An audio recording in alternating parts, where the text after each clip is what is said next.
It sends a very, very important and much needed message for Europe. Of course, this is a time of political instability, economic instability. There was a lot of nervousness ahead of the French election, also here in Germany, wondering what it was very much seen as an election on the future of Europe. And of course, also we're dealing with the wake of Brexit. So I think it's very important that the Franco-German alliance is seen to be strong. And I think we'll see that tomorrow.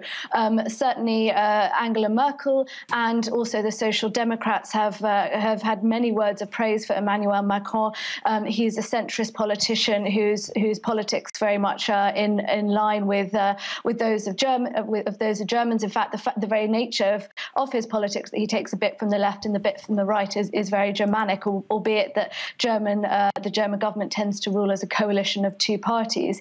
And also Macron has visited Berlin before. He came here a few months ago. He met with the Social Democrats, who call him a close friend. Angela Merkel also spoke to him. And also tomorrow's meeting has been a long time in the planning. Merkel's people have been speaking to Macron's people. They've been planning an agenda, planning points on which they'll be discussing tomorrow. And I think tomorrow's meeting will be a very important sign of solidarity. I think we'll see Merkel and Macron standing side by side. A very important message to Europe that France and Germany are standing strong together. That being said, you said the two have met before. What do we know about the working relationship between these two? Well, Angela Merkel is, of course, a very seasoned politician, and she's worked with politicians and other leaders from different sides of the political spectrum. We know that Macron and Merkel certainly have differences. Certainly his idea that he proposes for reforms within Europe along the lines of more growth, more investment. He wants a Eurozone finance minister and a budget for struggling Eurozone countries.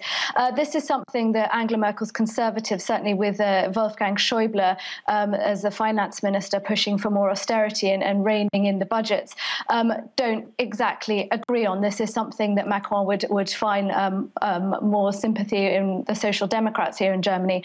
But also Germans very well aware that they have to support France. And this is very much what the discussion has been in the media and also in the political realms in the following Macron's election as president, that really Germany has to step up and support France, that Germany cannot afford to be dictatorial in Europe anymore, enforcing austerity. They have to give Macron the time and the space to enforce the reforms that he needs, because, as the Spiegel magazine said today, if Macron fails, then Europe will also fail.